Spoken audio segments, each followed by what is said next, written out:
Every Pokemon trainer wants to be the very best, but unfortunately for most, only one can be, and usually that turns out to be the 10-year-old who started his journey about a week ago. And while most champions just kinda hang around after being defeated, seemingly unable to let go of the past, I figured it'd be fun to really knock them down a peg or two. What if every champion didn't just lose their title, but was also demoted to gym leader, meaning their team size was reduced, they had to account for a new position in the level scaling of the region, and most importantly, they had to become monotype trainers. I could go into further detail on what we're gonna do, but it's pretty self-explanatory, so I suggest we start with the first champion and let everything fall into place. Although, the first champion is immediately quite a unique case. Because while Blue is the only champion to ever actually follow the path we create in this video, being demoted from champion to gym leader, he doesn't actually follow the rules we set out for this video, unlike other champions who have had their own gym, like Iris or Wallace. As the Viridian gym leader in Gen 2, Blue does not use a monotype team after all, nor does he follow the level curve as we know it from the Kanto games, so there is still plenty of work to be done. One thing that it does answer for us though is which gym Blue should run. The 8th gym of Kanto in Viridian City, replacing Giovanni just like he does in Gen 2. Well, it may seem obvious that a demoted champion would slot in as 8th gym leader, and I will spoil it will be the most common position in this video. There are actually a few champions who I think would be more interesting as earlier gym leaders, but Blue certainly isn't one of them. It doesn't really work from a story perspective either, with him being your rival and all. Anyway, with that settled, let's focus on his team, starting with by far the biggest hurdle, his type. Blue has never been a monotype trainer, and even has very little type overlap in his champion team. Hell, I think you could even argue Blue is one of the few trainers in the series without a true ace. Of course, he has Pokemon associated with him, don't get me wrong, but there's most certainly not a connection here like Cynthia has with Garchomp or Leon with Charizard. But going through the many teams Blue has used over the years, from the original games to all the remakes to his reappearances in Gen 2, 5 and 7, I think the one type that jumps out the most is Flying. Not only does that mean we don't have to give him any Pokemon he hasn't canonically used, Flying is also not represented in the Kanto Pokemon League. While that will not be a deciding factor in this video, I do think it should be kept into consideration if possible. So Flying it is, but which Pokemon are making the cut?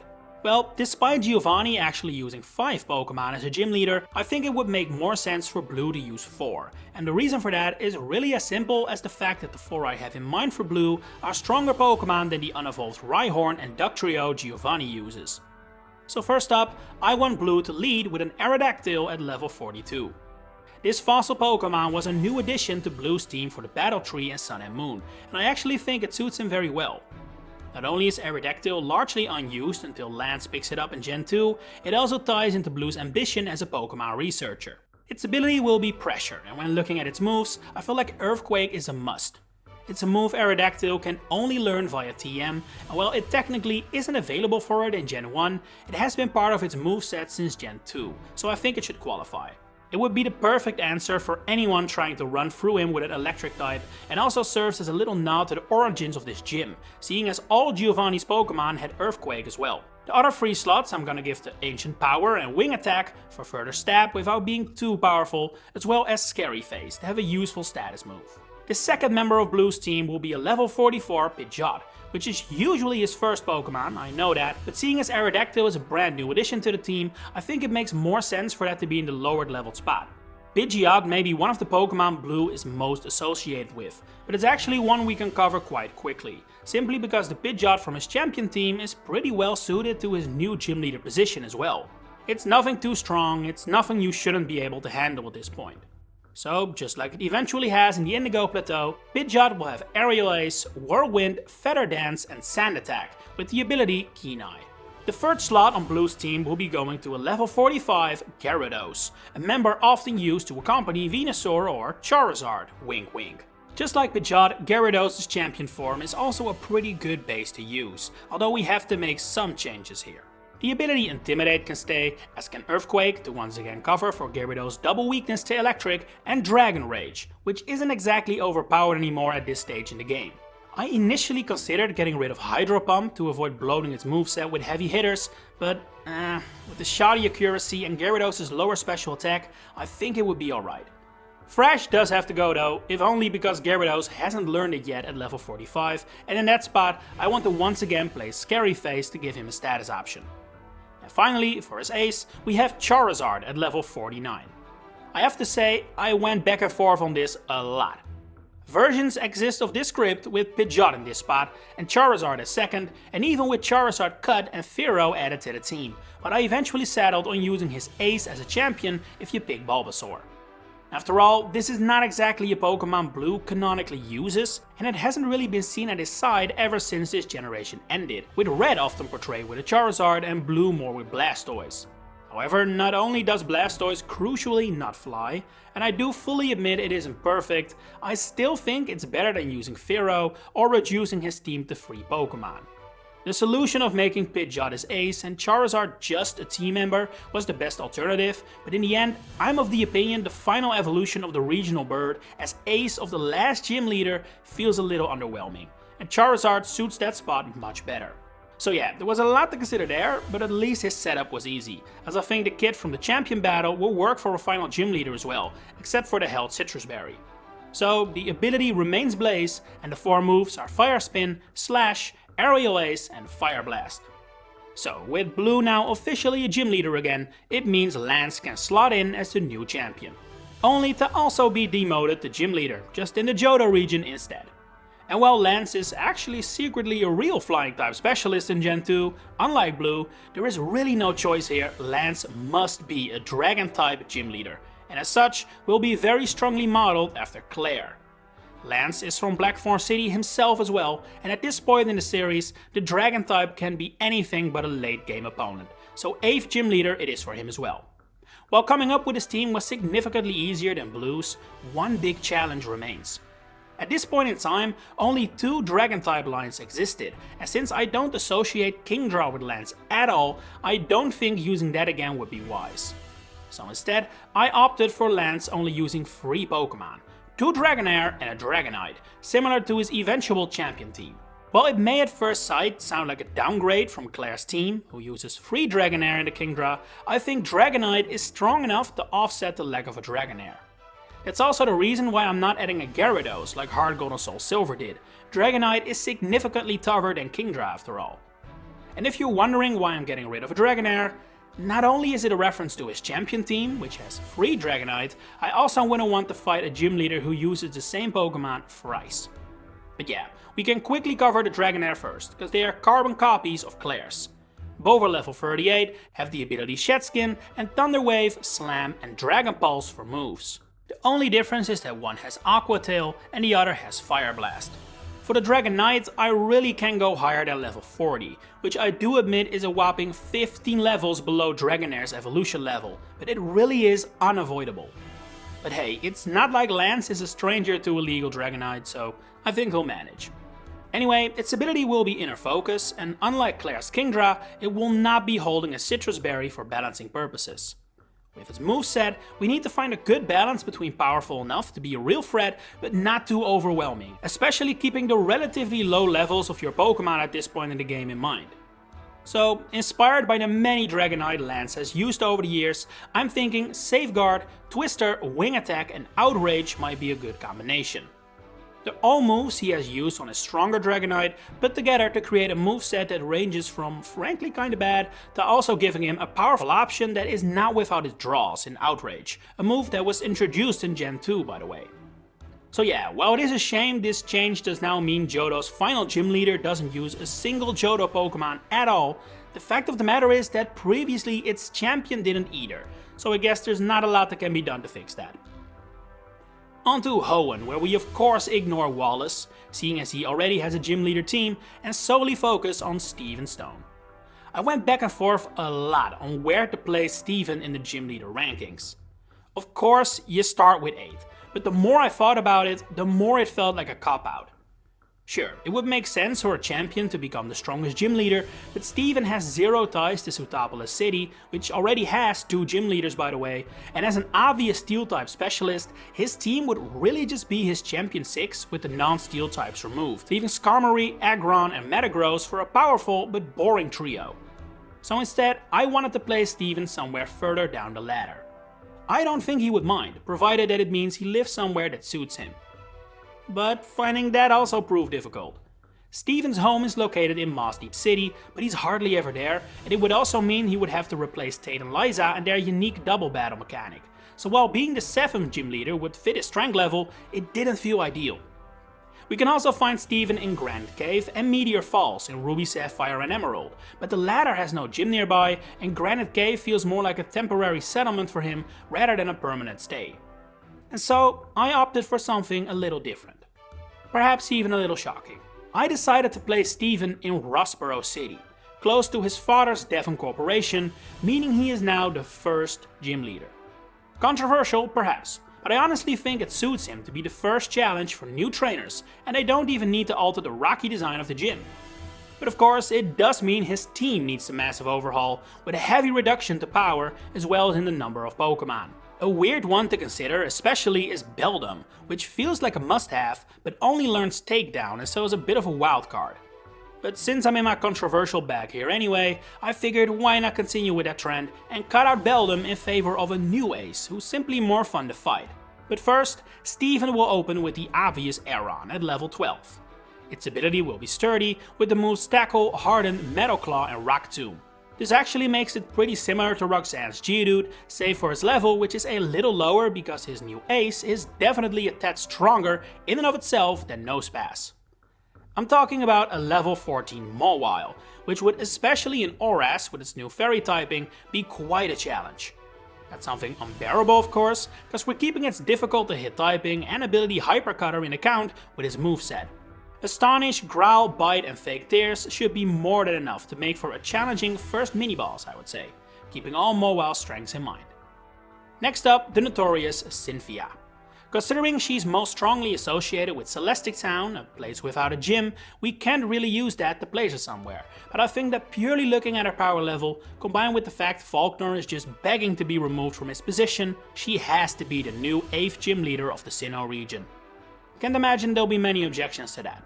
Making her a monotype specialist is a more difficult call to make, I would say, but looking at her team, as well as her focus as an archaeologist, I think ground would be the perfect solution. I guess Rock is technically a better fit to someone with her job, but if ground allows her to keep Garchomp, I think that's easily the better choice. But it does mean Cynthia's very team needs some big shakeups, especially since I think we all want to avoid a repeat of Faulkner and his barely even electric team. I'm thinking 4 Pokemon in total, just like Faulkner, starting with a level 46 Hippowdon with Sandstream. Immediately setting up a Sandstorm feels exactly like something Cynthia would do. If she is forced to use one type, you can bet your ass she'll play to their strengths as much as she can. For its moves, I'm thinking Fire and Thunderfang to offset any starters looking to sweep, as well as Earthquake for obvious reasons, and maybe Crunch to round out the kit. Feels like a solid lineup. Next up, the perfect Pokemon to use that Sandstorm, a level 47 Gliscor with Sandveil. X-Scissor and Night Slash feel like must-haves, as is Earthquake if only as a stab option. For the last move though, there are different ones to contemplate. Sword Dance would be powerful, but maybe a tad too much. Sand Attack would synergize well with its ability, but also make for an incredibly annoying battle, and Fire Fang to offset any ice types would in my opinion mirror Hippowdon a bit too much. So how about a nice status option in Screech? I think that works. The third slot on the team goes to a familiar face, a level 47 Gastrodon. Compared to Cynthia's champion team, we will retain its ability Sticky Hold, as well as the moves Earthquake and Muddy Water, but we're replacing Stone Edge and Sludge Bomb for balancing purposes. I think Body Slam and Harden would be better suited for an 8th gym leader. And finally, at level 50, it shouldn't be a surprise, Garchomp. Just like Gliscor, it will have Sandveil, which it can use even better than during the champion fight, and will also retain Earthquake and Brick Break from its famous kit. We're replacing Dragon Rush with Dragon Claw though, and Giga Impact is getting axed for Slash. After all, Garchomp should be something to fear, but not the hardest battle in the region anymore. For Unova, we can once again ignore some champions, being Iris of course, as well as N, who was champion for like a second, technically, but there's no way he'd be interested in a job as a professional Pokemon battler. So instead, we zoom in only on Alder, arguably the most forgettable champion in Pokemon history. And man, finding a place for him as a gym leader was a real challenge. Alder's whole thing is that he's a nomad, and when he finally settles in Black and White 2, he does so in Flockacy Town, which doesn't have a gym. However, with Asperdia Gym being right over, and looking at Alder's personality, I think him being the first gym leader instead of Sharon in a town one route over makes sense. Or at least, enough sense to go with it. From what we've seen, he seems more like the type to enjoy the peace and quiet and working with budding trainers over becoming the third gym leader of Opelousas City and always having to do his best. His pretty obvious specialty is also a good fit for an early gym, being Bug of course. There is however one big problem. The pre-evolution of his ace Volcarona, Larvesta, is way too strong to be a part of this team. In another region it could work, but Sharon's ace is a level 13 Lillipup. We simply cannot replace that with a Larvesta, it would be too strong. So instead we're giving Alder the fitting duo of Carablast and Shelmet. Not only do they make for a nice pair, he also uses both Excelgor and Escavalier on his champion team, so that tracks. Both the bugs will be level 12, with Carablast having the ability Shed Skin and Shelmet's Shell Armor. Just like Sharon's Patrat and Lillipup, the duo will only have 3 moves, with Carablast using Peck, Leer and Fury Cutter, and Shelmet using Leech Life, Acid and Protect. It's quite a big tonal shift from the powerhouse team we built for Cynthia, I admit, but I think it suits Alder to run a team like this, especially in Black and White 2 when he's happily retired. On to Kalos, where Diantha will have to build an entirely new team from the ground up. She will be the first gym leader of this entire video to essentially put 2 gym leaders out of work, because I think that the only place for her gym that makes sense is Lumio City, but she will of course not use electric types. Instead, Fairy is the perfect fit for her, not only fitting her personality in the region of Kalos, but also allowing her to keep her ace Gardevoir. But that does mean Valerie is getting fired, and I guess Clement can move to her Lever gym and become the new gym leader there if he wants. In terms of ranking in the league, I feel like Diantha has to become the new 8th gym leader as well, which should be possible in Lumio City. While Clement came early in the game, Lumio City is visited so frequently that a final showdown in the central city wouldn't be out of place. For her team, I'm thinking she uses free Pokemon just like Wulfric does, opening with a level 56 Aromatisse, a new pick that wasn't included in either Diantha's champion team or Valerie's gym one. I think it suits Diantha though, with the mask matching her profession as an actress. The ability will be the useless healer, with a moveset consisting of Attract, Moonblast, Calm Mind and Reflect. It has the right balance of a bit of power, but not too much, since we have to keep in mind X and Y are not hard games, and we have to follow that baseline. The second team member will be Valerie's ace, Sylveon, which just has to feature on any Kalos Fairy team. Its level will be significantly higher at 56 though, and of course its moveset will also be adjusted accordingly. Q-Charm will remain as ability, but we're looking at an entirely new moveset of Moonblast, Draining Kiss, Psych Up and Light Screen. The philosophy here is similar to Aromatisse, down to the fact both can set up different screens to set the stage for her ace, which of course remains Gardevoir at level 59, but without Mega Evolution this time. As much as I hate that the Kalos gym leaders don't use it, I think introducing it now when Wulfric does not, despite having Abomasnow, wouldn't be right. Moonblast and Psychic stay on Gardevoir's moveset, but Thunderbolt and Shadow Ball are being replaced by Calm Mind and Hypnosis, just to provide some more support and status options. The ability will remain as Trace, which reminds me of someone I'm gonna skip. Next up is Alola, which is obviously a tricky one since it doesn't have gym leaders, it technically doesn't even have a champion.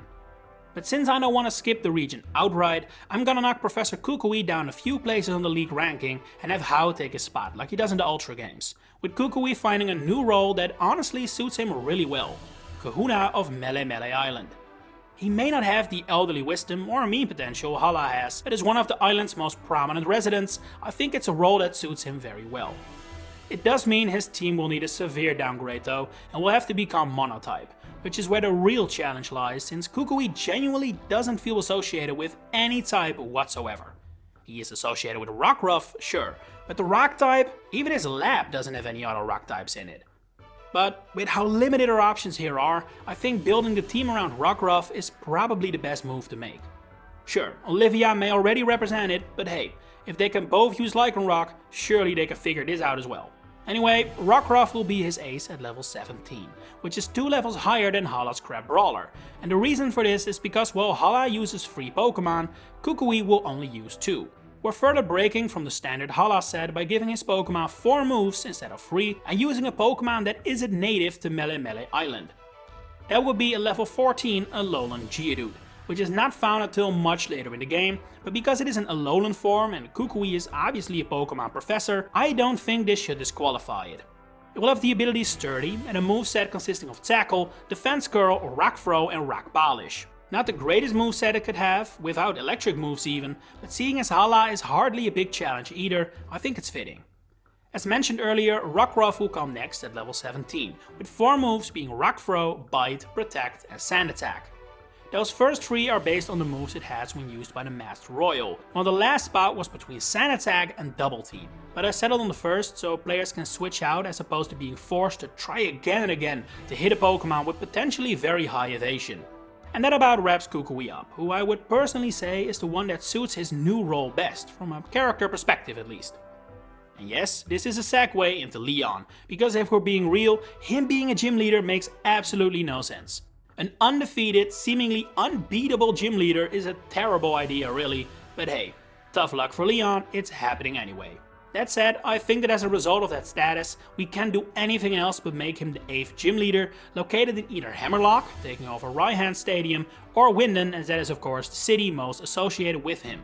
Type-wise, one thing is for certain, it must leave space for his recognizable ace, Charizard, but I don't think Fire or Flying makes a ton of sense. So instead, I think Leon should be a Dragon Specialist, which does conflict with Raihan, but hey, Raihan is more of a Sandstorm expert than a Dragon Specialist anyway, so I don't think that would be a huge problem. Just like Raihan, we're gonna give Leon 4 Pokemon, but not in the double battle format, which will result in slightly stronger Pokemon to balance out the fact that double battles are a tad more difficult than singles, especially against a monotyped opponent. Anyway, onto the Pokemon, starting with a familiar member, Haxorus at level 46. I really don't think we need to change anything about this one, level aside, so that means it retains its ability of Mold Breaker and moveset consisting of Poison Jab, Iron Tail, Outrage and Earthquake. The second spot though will be occupied by an entirely new member, being Dracovish at level 47. I don't think I need to tell you how much of a challenge this guy can be, so we need to make sure to not go too far in perfecting his moveset. I think the Strong Jaw Vicious Rend combo needs to stay, simply because of how representative of Dracovish it is, even if it actually cannot have learned Vicious Rend at this level. Furthermore, I would give it Dragon Breath, Ancient Power and Crunch. Purposefully not the strongest it could be, all to balance out that powerful ability and signature move combination. The third phase on the team is another member of Leon's champion team, Dragapult, lowered to be at level 48. I want to retain Clear Body, Shadow Ball, Dragon Breath and Thunderbolt, but we're gonna replace Flamethrower with Dragon Darts, partly for balancing and partly for concept reasons. This would have been many players' first encounter with the region's pseudo-legendary, it's only right they see its signature move. And finally, it may not be a Dragon type, but it surely fits the pattern, Charizard, downgraded to level 50 with of course the ability to Gigantamax.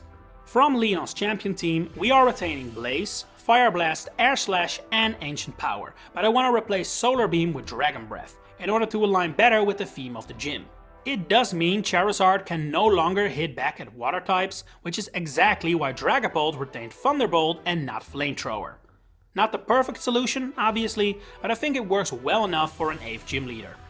And last, and perhaps least, we have Geeta, since the Mona can't really be considered the champion and the Blueberry Academy doesn't have anything resembling gyms for Kieran to take a place at. That said, we have our hands full with Geeta to begin with, since she truly does not have any ties to any type and it is near impossible to link her to a certain city. So I'm instead gonna get a little cheeky here and make her the first gym leader, La Primera if you will. Plus, we see Katie is frustrated with Geeta for having to hold back against beginning trainers, so I think it's fitting Geeta will now have to take on that role herself. For her type, I settled on Rock for 3 reasons. 1. It allows her to continue to use Glimmet, the pre-evolution of her ace. 2. It serves as an early nod towards Area 0 and its crystals. And 3. It is a common first gym type, so it doesn't mess with balancing too much. Is it all perfect? No. But honestly, nothing really works for Geeta, we simply know too little about her to make it work. Anyway, let's focus on our team, which will, just like Katie's, feature 3 Pokemon, starting with Glimmet at level 12. Yes, we're fixing the glaring mistake in her champion team and putting it in the first spot, also because it would make no sense to terrestrialize it. So, ability is Toxic Debris, with Rock Throw, Harden and Acid Spray as moves. Basic stuff really, just enough to hit with stab with nothing remarkable. The second place in the team is reserved for Nacli at level 13. This too will have a signature ability Purifying Salt, alongside the moves Rock Throw, Harden and Tackle, similar to Glimmet. Again, nothing spectacular, just a little showcase of the new rock Pokemon Paldea has to offer. In the third spot we have of course the non-rock type, which can then terrestrialize into a rock type. And for that I'm thinking a level 14 Bergmite. Not only does Geeta use an Avalok on our final team, it also has a rock type variant from Hisui to which this would be a reference. And more importantly, unlike Ponyard, another viable candidate, Bergmite can learn Rock Tomb via TM, allowing it to make full use of its Terra type. Its other moves will be Harden, just like the other two, Tackle and Powder Snow, alongside the ability On Tempo, since Ice Body would probably not do anything at all. Well, I must admit I have some reservations about calling Geeta as a first gym leader a match made in heaven. I do really like this team setup for her, and honestly prefer it over what Katie kicks off the game with. And with that, we have covered them all. What would you do differently? Let me know in the comments below. If you enjoyed this video, please consider giving it a like and subscribe to the channel to stay updated on all my future Pokemon content coming up. For now, thanks for watching and enjoy the rest of your day.